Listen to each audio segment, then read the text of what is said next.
15, cuts left at the 20, lots of room at the 30, headed to the near sideline, one man to beat, makes the move at midfield, coming to the near side at the 30, he's at the 20, he's at the 10, 5, touchdown, Kentucky! And we are in here for another episode of Believe in Kentucky. Aaron Gershon, my name is Vinny Hardy, our most, it's not a word, emergency podcast episode ever. Unbelievable. I'm not often left speechless, but here we are, man. Here we are. It seems like John Calipari is about to be the next head coach at Arkansas. Every big name's reported it. Pete Thamel, who's the king of coaching searches, put it out there, and here we are. It looks like we're about to start a new era of Kentucky basketball, which I think when we all talked after the Oakland game 2 weeks ago, we were all okay with and kind of ready for, didn't think it would happen. And my gosh, after what happened, with Mitch Barnhart going to bat, it seemed, for John Calipari and all that happened there and kind of things going quiet the last couple of weeks, it just felt like, all right, we're going into another offseason. But John Calipari is the next head coach of the Arkansas freaking Razorbacks. And wow, just what a Sunday night. What a Sunday night.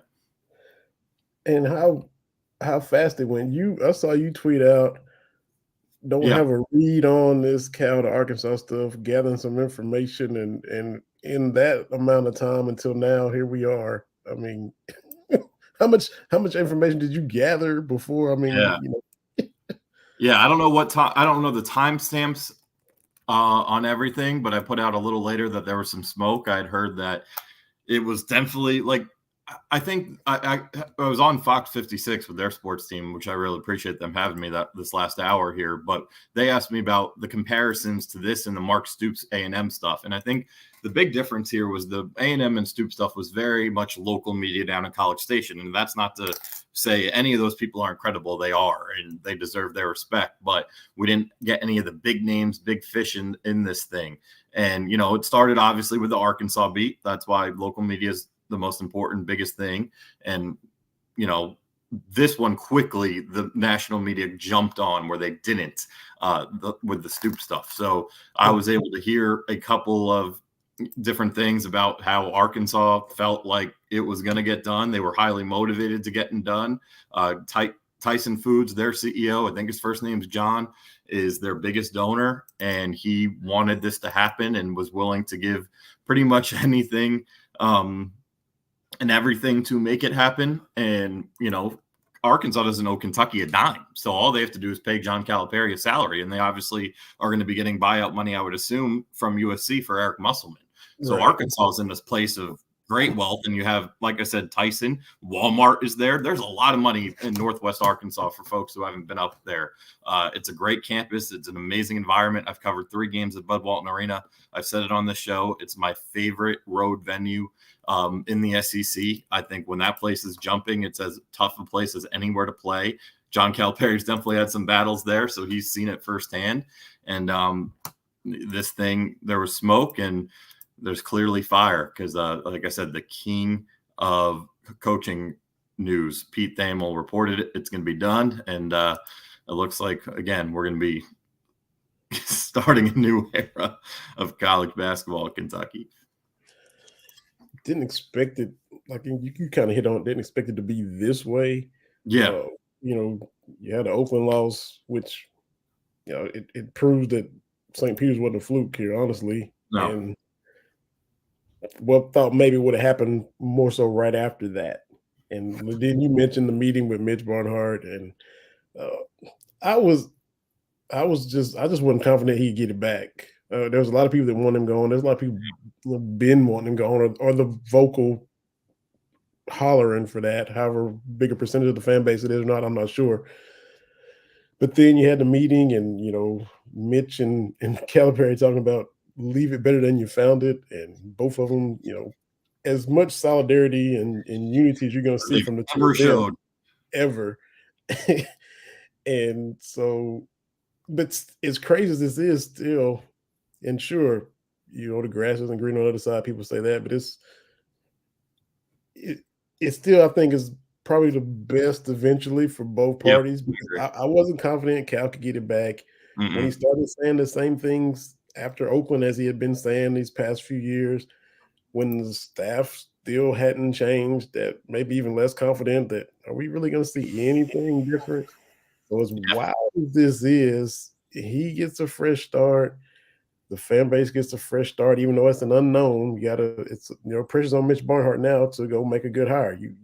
You showed it with Kenny Brooks. You've done it in the past. Go make another good hire for, the biggest, most prominent sport in the athletic department, and we'll see if he can do that.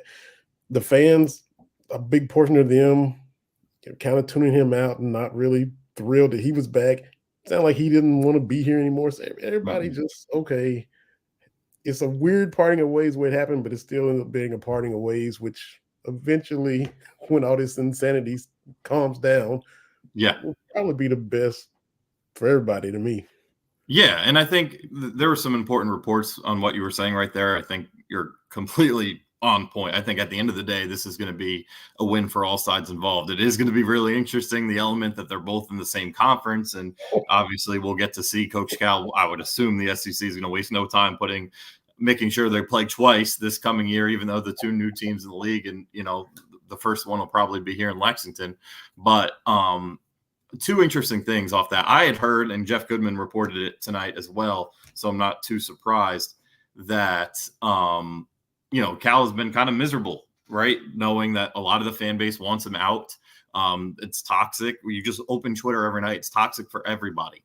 And then Matt Norlander over at CBS, who kind of was the first big national head to get on this thing, wrote, John Calipari leaving Kentucky has been on the table going back to February. He privately expressed significant / serious interest in the Ohio State job, but the timing wasn't right per source. Arkansas coming available was a dream shot out of Lexington. So look, if he was interested in Ohio State, which is a lesser basketball job than Arkansas, and then there were some rumblings that maybe he talked to USC as well, he wanted out for a while, and then this Oakland loss probably solidified that. The one thing I'll say is it's a really tough look to kind of reiterate your love and how you want to be here, want to retire here, right? If this was really how you feel. Going on BBN tonight, going on his radio show, saying all those things. I get you have a job and you have to do it until it's pencils down, but it makes you question a lot of things. And look, Arkansas for those who are like, why Arkansas? It's a really freaking good job. Is it a top 10 job? I'd say it's borderline, but it's definitely top 15 in the SEC. I'd say it's number 2 behind Kentucky. So it really, this is an opening that makes sense given what's currently out there. And it seems like Cal has just been waiting for that right one to go and get it done. And we all know Cal, he likes the attention. He likes to make a big scene. And and there's another tweet I'm going to read here in a second from John Fanta. He likes the attention. He likes to make a big scene. He's got 2 pieces of it, right? Staying in the SEC. That's going to be the talk of just the anticipation for those matchups with Arkansas are going to be unbelievable. And then the other part of it is the Final Four national championship game is tomorrow night, and no one ain't going to be breaking down Zach Edey versus Donovan Clingan tomorrow. They're going to be talking about John Calipari. They're going to be talking about who the hell the next coach of Kentucky is going to be. So he started a firestorm, but this one from John Fanta. Fox Sports Field of 68. All he does. Sources close to John Calipari said he had bad feelings about his situation at Kentucky, and then the lack of support felt like he didn't feel like he could stay on because he didn't feel wanted. The assets Arkansas put in place convinced him to make the move. So it all adds up, man. He's had one foot out the door, it seems like, since February, and it's very, very curious to why. I get you don't want to resign because then there's a money issue, but look, he really wants out because this lifetime contract, the ambassadorship, gone. The 8.5 a year from Kentucky, gone. The 8.5 that goes up to $9 million, gone. Like, it is over for him in Lexington. And this is clearly what he wanted. And I think with time, everyone's going to accept that. And I think some fans are probably pretty happy about that. So it's just going to be, it's just a wild way to end this 15-year run. Didn't think he feels wanted. Can you imagine saying that this time 10 years ago. Right. And I know the NIL and the salary and all that. There's reports 15 million, but the initial 8 million a year with NIL and right. NIL funding. Yeah. But without that, is it if straight contract 8 million a year? Right. So technically, he took a pay cut to leave. Yeah, salary wise, yeah, he wanted out. He just wanted out, and I'm sure. Yeah, and I'm sure there was, he's human at the end of the day. The not being wanted, I'm sure he's feeling. Not only is he feeling the pressure, but I'm sure his wife, his kids are all feeling it and hearing it, and they're getting obnoxious messages on social media and all that crap that should never exist. So, look, when you think of the human element, it sure makes sense. And I think, again, when we talked right after the Oakland game, we thought a divorce would be best for all sides. It's just the way it happened. After all that happened with Cal and Mick kissing and making up, it felt like, and all the clutter, this is just shocking. And not only is Kentucky going to be in a head coaching search, they're going to have to put together a entirely new freaking roster. I mean, my guess would be maybe Travis Perry stays in this recruiting class and the rest would be probably gone. I would say, Reed was already going to enter the NBA draft. I think Rob, obviously NBA draft, Justin already entered the NBA draft. Now, all the guys who are like portal or not, I would say lean toward them hitting the portal. Like we are about to enter a rebuild. I mean, whether it's a rebuild where you can compete and win next year is to be seen, but we are about to enter a brand new era of college basketball, of basketball Kentucky. And I just think, man, this is crazy. It's just crazy. Yeah, we good. Appreciate everybody commenting because we are live streaming on Facebook and Twitter and YouTube. Y'all can follow us at Believe in Kentucky on all those platforms. College Sportscast, Brad Harvey and John Hammonds and all those guys offer double Dan Hurley's pay, which, I mean, I don't know if he's a Mitch guy or not, but I don't know. And Jay Wright, which I don't. Yeah, I wouldn't be surprised if they make the calls, but it's going to be a quick. Jay's living his best life, man. He is. I'm Jay Wright. You got your legacy built, doing a little analyst work, a few little commercials here and there, and then just kick your feet up. I mean, right. I've talked to some sources close to Jay Wright over the years too that just think he's done and happy to be where he's at and loves what he's doing. So I am. I don't expect Jay Wright. Opinions be all over the place. Darlene Jarvis, I'm excited to get back to Kentucky basketball, and a lot of us feel that way, Darlene, for sure. Yeah, it's just a matter of how they get there, and we all want to see it. It's just how they're going to get there, and now it's just unknown. It's a lot of unknown until we have the new head coach, and then they're going to have to build a new roster. And from that standpoint, for people who say the grass isn't always greener, that's true. But with Cal trending the way he had been trending, and it's also unknown, could he recapture what he once was? And for the past few years, it hadn't been that. So you got the unknown of who you bring in, how you rebuild. Yeah. Can you get it back with Cal? So either way, Jeff Shepard. Wow. Okay. I don't know. Jeff's never coached. Yeah, I don't think so. And this was true. Kelly Ryan Haynes, Kentucky basketball's in for dark times. That could be true. It depends on the hire. Depends on how they approach everything. Depends on, like you said, can they rebuild and compete short term immediately as a next year? Yeah, these opinions are all over the place, man. Yeah. I don't think they're in. I don't think they're in for dark times. I think Kentucky is stronger than the coach ever will be. Billy G was the one guy who was kind of the outlier in that. I mean, pretty much everyone else has had at least some level of success here. Mm-hmm. Like Eddie Sutton had his issues, like Gillespie, but Sutton still got to a Final Four, Elite Eight. In '86, they were like 32-4. Obviously. Yeah.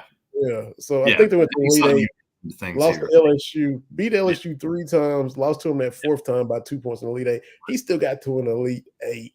Yeah. And he had his demons and things of that nature. So as far as on the court struggles, Billy G's the one that's by far the leader. He's the only one who's just a complete and utter failure. And like no one else has been a complete and utter failure here because it's Kentucky.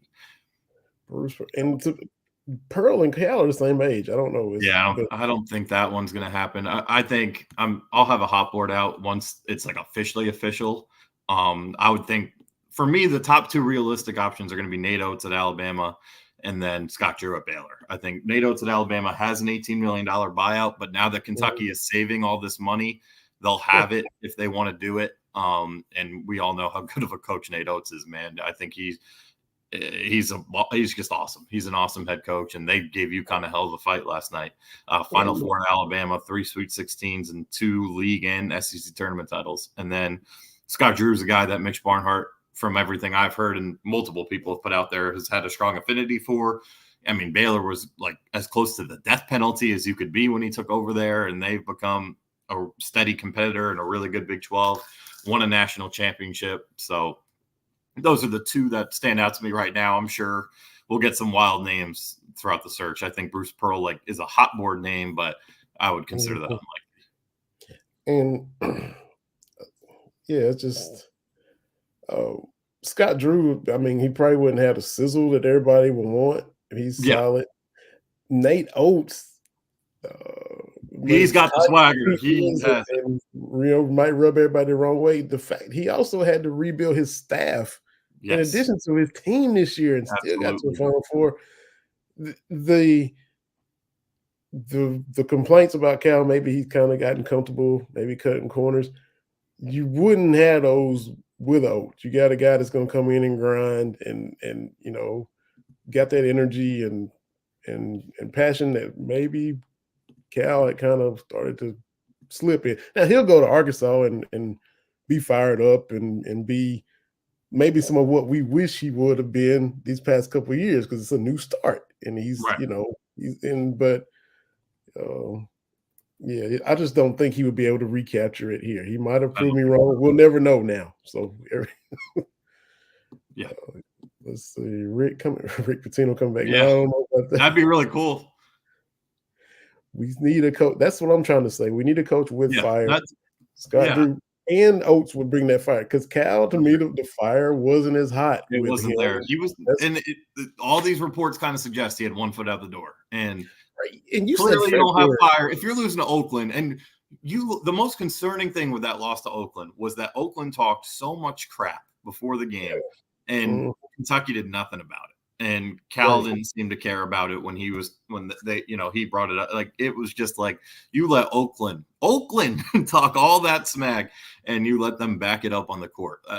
There's been red flags with his energy level. We all know he stopped doing pregame press conferences, which to some fans means nothing, but I think is still a sign that he doesn't even have the energy to address the fans, because that's who he's speaking to. He's speaking to us directly, but his message is out to the fans and his team.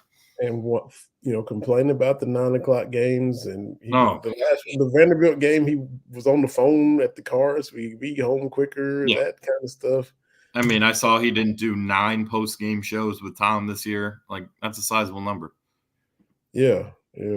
And so, and like you said, Ohio State, the timing with Holtman getting let go in February, and we're supposedly built for March, and you're looking up at Columbus and got your wandering eyes. That's maybe that does explain a lot, in hindsight, when we look back at the way it played out.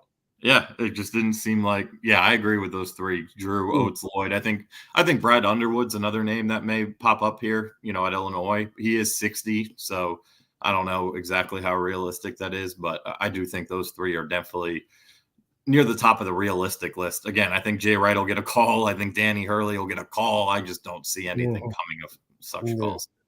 And this does, in a way, it does save face. Now he won't, everybody will Mitch fire a Hall of Fame coach. That you don't have to worry about that now. Worry about that now. If you had struggled next year, and you talk about all this pressure, we talked about that for the past 3 weeks. The pressure is just going to stack in the postseason. Yeah. Until you break through and get to the second weekend, and that's why I think this is kind of a release. How much more is going to be next year for Land and all those guys having to come in and carry that weight? We don't know who the players will be at all, but Yeah, Oates did just get extended. Jeff Goodman, by the way, said the names to watch early are Nate Oates, Scott Drew, Bruce Pearl, Billy Donovan. So if Billy Donovan would be something, I think Billy Donovan's interesting because he hasn't coached college in so long. No, Carter Knox will not stay. He's going to Arkansas, I'm sure. Yeah, but Billy's turned Kentucky down 3 or 4 times. He's been in the NBA since so he hasn't dealt with any of the NIL. He hasn't dealt with any of the portal. I don't even know if that would be. I mean, I don't know. I'd have my hesitations there. I think Oates, Drew, and Pearl make a lot more sense. Few's not coming. He's West Coast. Yeah, I don't think so. I think it would be a great hire if you were able to pull it off. What he's done at freaking Gonzaga is unbelievable. But I don't know about that one. Yeah. So, again, Nate Oates, $18 million buyout. Scott Drew only $4.5 million, so that's nothing for Kentucky, and then $7 million for Bruce. The issue I have is what coach can guarantee a championship, and that's fair. Look, I don't think the problem is I don't think anyone can in this day and age. I think you're all looking at potential, and I don't know what your opinion is there, but is it John Calipari anymore? Because John Calipari hasn't done it in 12 years, and he hasn't been to a Final Four coming up on 9 years. It has been 9 years. So can he guarantee one? I don't know. I think you have at this point, I think with the way Nate Oates is trending at Bama, Scott Drew won one obviously just 3 years ago. And Bill, I don't know if there's anyone who can guarantee it, but I feel more confident that Nate Oates could win a national championship right now with the right roster than John Calipari can. That's just my opinion. Yeah. And I was, I don't know, maybe a little slow to come around on him. Just maybe because, the live and die by the maybe because of personality, maybe that whole no mid-range stuff. But we got him to a Final Four this year, and last year, but they were number 1 seed, and probably should have gotten farther than they did. So, and I mean, they've been to the Sweet 16 twice. They've won 2 SEC titles, which is huge to Kentucky fans. They've won 2 SEC tournament titles. Greg McDermott's an interesting one. I don't think that he can coach, but there was an off the court issue with him using a racial slur a couple of years ago. I don't think that's acceptable, and I think Mitch Barnhart knows better to stay away from that. That's how Kentucky got Ty Washington. Exactly. Kimberly Carson, Kenny Payne. I will say this. I'd like to put some wagers out there. Brad Calipari and Kenny Payne will be on the Arkansas coaching staff next year. Oh, that's I bet you could. I would like to put some those down in ink. Put those down in ink. I bet. Yeah. Man. So Musselman opens up Fayetteville, and there you go. The Tyson chicken money came Cal's way, and Fayetteville's a great town for people who haven't been before. And maybe if Kentucky's playing at Bud Walton, if you want to invade that place, it's a great trip. Good food, good people, beautiful town. A lot of good stuff out there. Hidden gem. Cool. Yeah, I have to get up there. Been through Arkansas, going to watch my Cowboys, but never went to Fayetteville. Just Little Rock and all the stuff. Yeah, going that's great. Yeah. So, man, your hot board, you got that coming up. What else you got? We'll get that out there once we have official announcements, and I want to make some edits and stuff. I actually had one. I had it kind of pre-written a couple of weeks ago, and just in case they did make a move there, and so I'll just kind of go through that, and we'll see where we're at. But it's just the way this happened on a Sunday night, day before the national championship game, is wild. It's just absolutely wild. And, now we're going to be in coaching search mode. We're going to be in roster. I mean, at least it's only 13 players instead of 80, like with football, like we were thinking we might have to do with Mark Stoops. But we're going to have a lot going on at the Cat's Paws. It's going to be intense here for a little bit. And, I've never gotten to cover a coaching search before.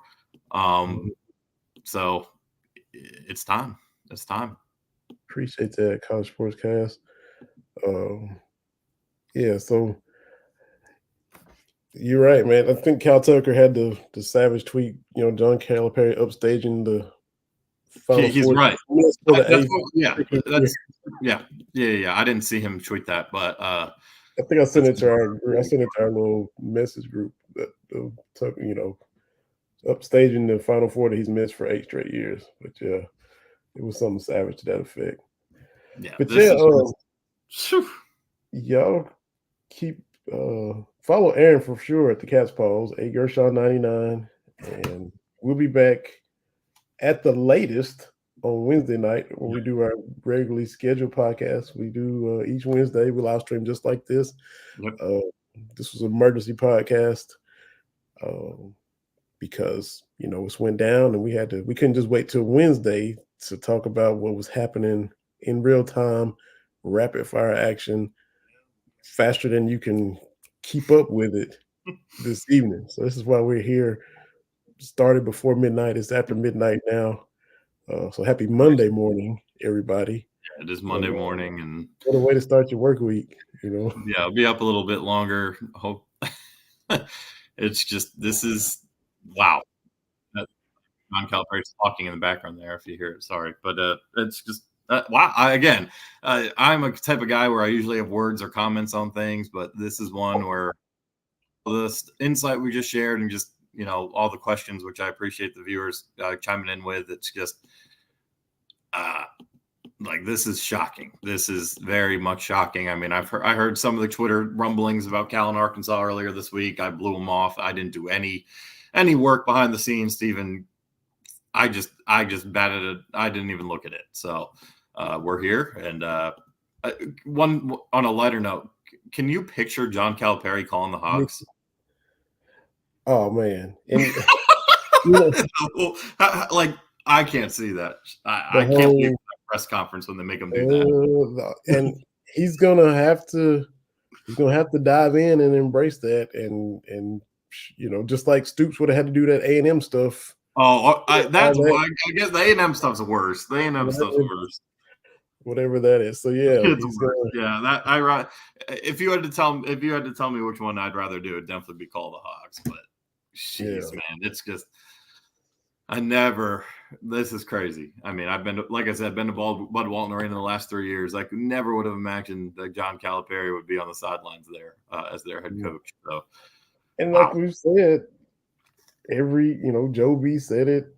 Kentucky job's a 10-year job, and this was gonna be year 16. Yes, it's just we've all seen the pictures of when Cal first came till now, and how he's aged, and how the stress of the job is. The Kentucky job is a monster, and here we are, man. Like we said, didn't think we'd be here, but we definitely are. But we appreciate everybody hopping in, putting comments. I'll read our little ad for the Autograph app as well. Yep. And this will also be up on the Sea of Blue because they put all our episodes up on their site. So we appreciate Jason Markham, who's going to be burning midnight oil for them, just like you are. So he'll put this episode up on probably won't get that now, James. Need to get an Alan Cutler interview with Coach Cal. No, yeah. We need him chasing him down the hallway. Yeah, that was something else. But hey, yo, we talk about the Autograph apps. We'll talk about that right quick before you can listen to all the Kentucky content in one place. The Autograph app, co-founded by Tom Brady, redefines the fan experience by using points for the actual fandom that you show every day. So every article you read, every podcast episode you listen to, like this podcast, every episode we do, go to the Autograph Fandom app. It gives you access to all your favorite Kentucky content, off-season content, coaching search content in one place, and offers rewards like tickets, exclusive merchandise, and more. Already listened to our show, but now you can earn points and get rewarded for it.